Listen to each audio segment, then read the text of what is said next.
الفيديو هذيا تصورت في امريكا في السينما اسمها كلانجر فلاكس بريد. يعملوا في تجربه على الناس اللي تدخل السينما، تلقى جروب تاع جماعه هارلي دافيسكو، الهارلي الكبار هذوكم ما يحبوش يتفرجوا، يخرجوا. المراه تخاف، الراجل ساعات يخاف، الجروبات تخاف. هذا مراه وراجل كبار دخلوا يخزروا لهم خزره خايبه على الاخر.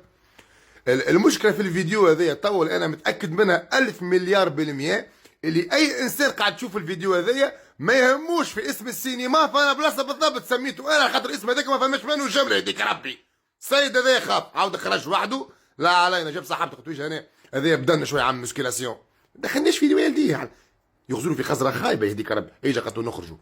شوفوا للاخر وتوا بالسير المفاجاه، ومفاجاه كبيره برشا. السيد هذا دخل خزر لهم الكل، حقرهم الكل، يخزروا له، خزر لهم الكل واحد واحد. تعدى قدم قدام شويه، خزر لقى ثنيه، بعد خان تعدى باش تعدى على روحه باش يركش جو به على الاخر.